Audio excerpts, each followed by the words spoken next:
A ver, en este caso, fíjense que hay una figura en donde hay un plano inclinado, un carrito con esta forma de plano inclinado, que te mueve hacia la derecha con la aceleración marcada aquí. Se mueve con una aceleración constante de 2 metros sobre segundo cuadrado. Y en la parte superior del plano inclinado hay una cuerda fija, en la parte más alta, que sostiene a un bloque que descansa sobre esta superficie del plano inclinado. Y se desprecia la fricción que existe entre el bloque y la superficie del plano inclinado.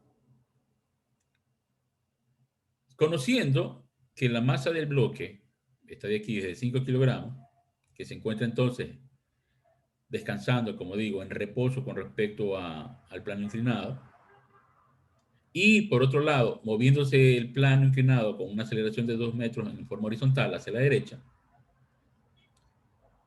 ¿cuál es la tensión de la cuerda que existe aquí? ¿Cuál es la fuerza normal que ejerce el plano sobre el bloque? Son las preguntas que nos hacen primero. Y luego vamos a calcular las mismas dos variables, la tensión de la cuerda y la normal sobre el bloque. Pero cuando este carrito ya se encuentre en reposo, si no estuviese moviéndose, sino que estuviese estático. Para luego comparar si la tensión de la cuerda, cuando el carro se acelera, aumenta, disminuye o es igual a cuando está en reposo. Y lo mismo con la normal. Vamos a hacer esa comparación. ¿De acuerdo? Entonces, fíjese, usted hace lectura del problema, mira qué datos tiene y qué preguntas tiene que contestar. Como todo se refiere a decir, mire, calcúlese la tensión de la cuerda, calcúlese la fuerza normal, entonces está claro que el objeto de estudio es el bloque. Eso nos está diciendo aquí entre líneas. Usted tiene que coger y estudiar qué le sucede al bloque. No le interesa qué le sucede al plano, o sea, no le interesa averiguar quién causa esta aceleración, si aquí hay fricción o no hay fricción, por qué está este ángulo del plano inclinado. O sea, usted tiene que discernir qué datos son relevantes y qué datos son irrelevantes. ¿Ya? Entonces aquí lo importante es ver y estudiar el bloque. Y entonces cuando dice bloque, ok, entonces digo bloque, interacción, cuerda. Bloque, interacción, plano inclinado. Bloque, interacción, tierra, planeta Tierra. ¿Entiende? Y a cada uno de estos le va a asociar, le va a etiquetar una interacción. Cuando usted tiene dos palabras, que es el objeto de estudio con su entorno. Y después dice, ajá, entre el bloque y la cuerda, bueno, le voy a llamar una fuerza de tensión. Entre el bloque y el plano inclinado, voy a llamarle una fuerza normal. Si existiese la fricción, le pongo, y la fricción estática. Entre el bloque y la tierra, por defecto, el peso, ¿no? Una vez que tiene esto, ahora sí va a el siguiente paso, a elaborar el diagrama de fuerzas, ya con estas fuerzas que usted ha identificado y la dirección que tiene, ¿ok? Entonces ya sabe que este ángulo es importante, que esta aceleración va a indicarle que como el bloque está montado sobre este cuerpo que se acelera, entonces el bloque también va a acelerarse con la aceleración del carro. Pero cuando usted construye un diagrama de fuerzas, lo que coloca en el bloque son fuerzas, no coloca ninguna otra cantidad. O sea, la aceleración no es una fuerza.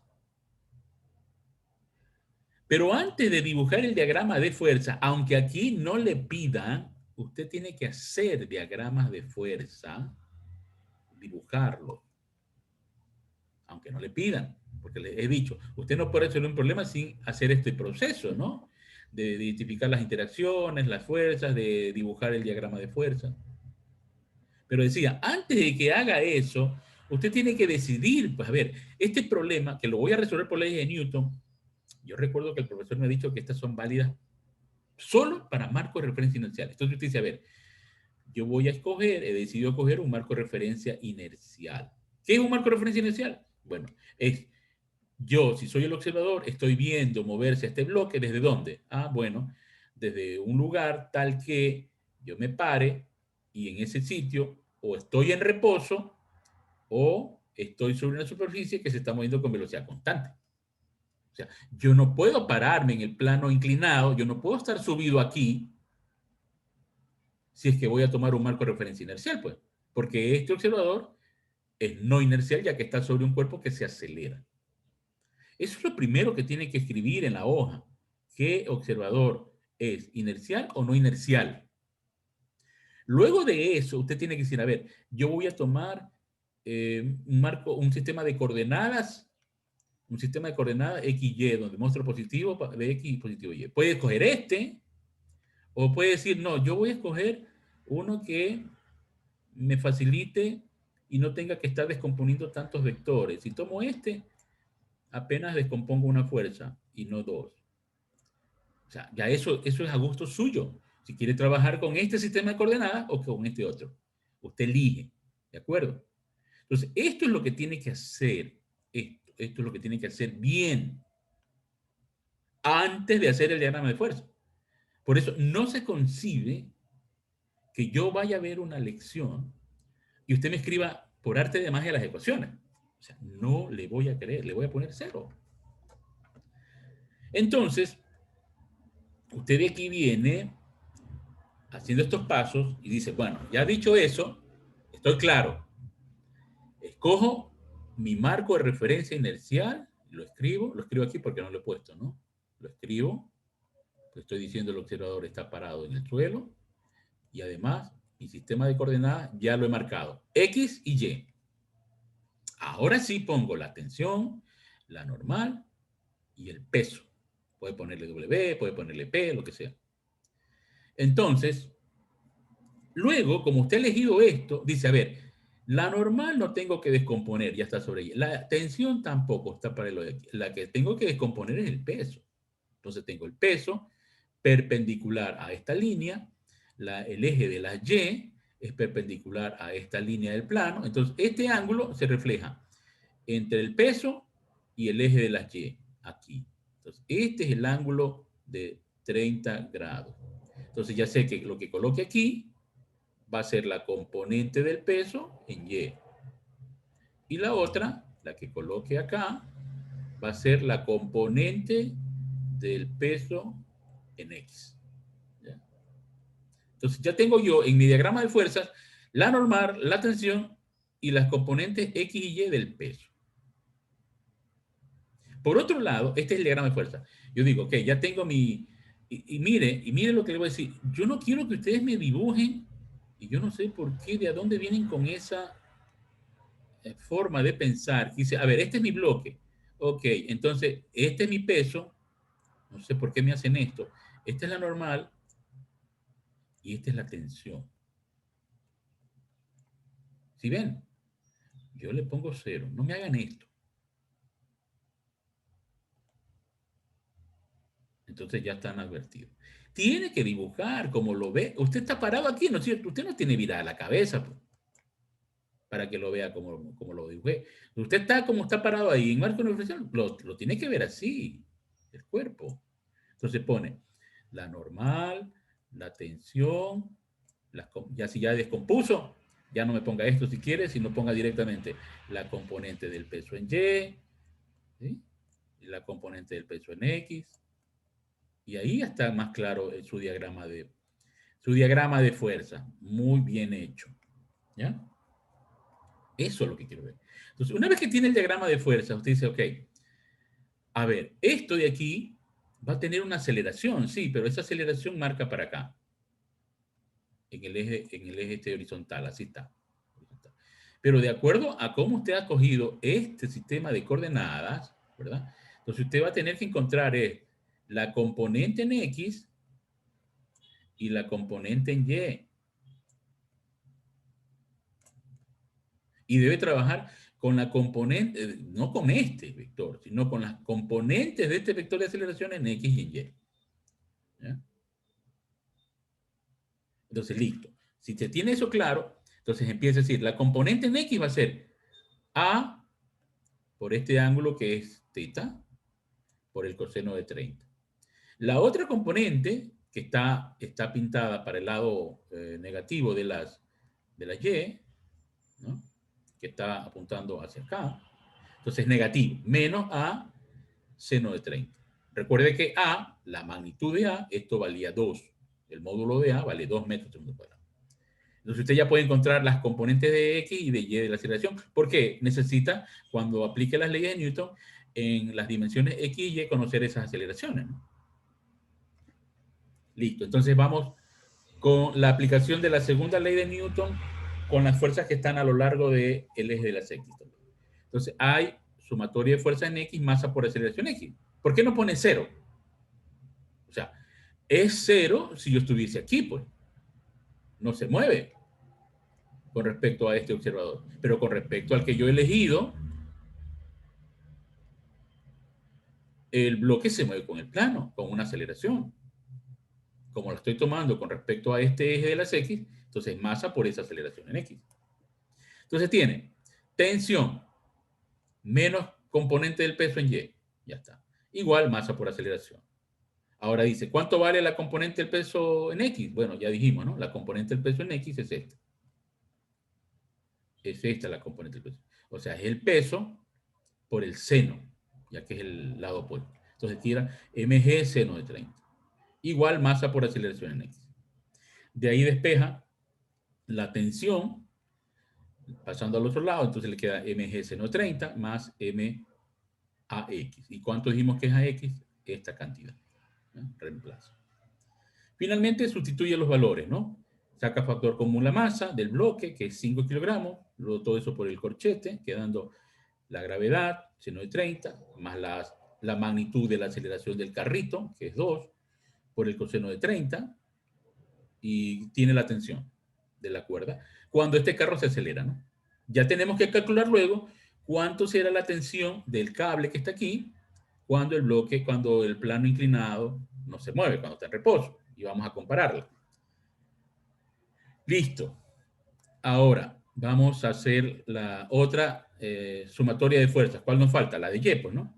Ya hicimos para X, entonces fíjense, ya hicimos para X, ahora nos vamos para Y, vamos a tener en Y la normal, la componente del peso en Y, igual a masa por aceleración en Y. ¿Y qué pasa con la aceleración en Y? Bueno, la aceleración en Y es negativa, ¿se acuerda? Va a quedar para acá la aceleración en Y. Tomen en cuenta eso. Entonces, vamos viendo. Sumatoria de fuerzas en Y. Tenemos la normal, la componente del peso, masa por aceleración. Y la componente del peso es mg por el coseno de 30, ¿no? Ahora, esto igual a masa por aceleración en Y. De allí, despejamos la normal, tenemos mg coseno 30 y tenemos ma seno 30 negativo. ¿Por qué es negativo? Porque recuerde que dije que la componente de la aceleración en Y estaba justamente de acuerdo a nuestro sistema de coordenadas en la dirección negativa del eje de la Y, por eso va menos. Esta aceleración tiene signo negativo. De ahí, entonces, tenemos ya que reemplazar los datos, igual cosa, sustituyendo los datos, nos da que ahora la normal que le ejerce el plano inclinado sobre el bloque es 37.4 newton. También tenemos que averiguar cuánto es la nueva normal cuando el carrito está en reposo. Entonces, cuando el sistema está en reposo, por el lado de las X ya tenemos simplemente tensión menos componente del peso igual a 0. ¿Sí? Porque ahora el carro está en reposo. Es decir, usted va a tener ya el carrito que ya no se está moviendo, sino que está estático, ya no se mueve. Entonces, todo está quieto. Entonces, ahora sí puede decir sumatoria de fuerzas en X, 0. Estamos tomando X para lo largo del plano inclinado y Y perpendicular al plano. De ahí despeja la tensión y reemplaza y le da un valor de 24. O sea, recuerda que era mayor antes, ¿no? Entonces la tensión disminuyó. ¿En cuánto? Ya vamos a compararlo. Por otro lado, vamos a hacer sumatoria de fuerzas en Y, asimismo, normal, componente del peso, reemplazamos datos y nos da ahora que la normal es 42. Mire que ahora aumentó, ¿no? Bueno, eso depende, ¿no? Si lo vemos que, si comparamos cuando se movía respecto a cuando está en reposo, bueno, disminuyó. ¿No? Si comparamos desde que está en reposo, ahora entra en movimiento, decimos aumentó. Entonces, todo es cuestión de definir en el tiempo qué es primero. A ver, si lo primero es que este carro se acelera, entonces lo final va a ser cuando ya el carro esté en reposo. ¿De acuerdo? Y así lo vamos a tratar. Entonces, si ahora vemos que lo primero es que estaba en reposo, esto es lo primero, el carro estaba en reposo, y lo final es que el carro se acelera, entonces vamos a comparar el momento final con respecto a la situación inicial. Entonces colocamos siempre en esta medida de la medida de la variación porcentual de la tensión o de la normal, el valor final, el instante final, que es cuando el carro se acelera, la tensión nos salía 33.16, frente a la tensión que tenía el carro inicialmente, cuando estaba en reposo, que era 24, restamos y dividimos para el valor inicial que tenía la tensión de la cuerda cuando el carro estaba en reposo. O sea, final menos inicial sobre inicial. Eso me da entonces una variación porcentual de 35%. ¿Qué significa? Significa que la tensión de la cuerda cuando estaba en reposo ha aumentado a cuando acelera a 2 en un 35% su valor. Mientras que la fuerza que ejerce el plano sobre el bloque, o sea, la fuerza normal, desde cuando estaba en reposo a cuando se puso en movimiento con aceleración, es una reducción. Es decir, que la normal disminuye en un 11.8% su valor.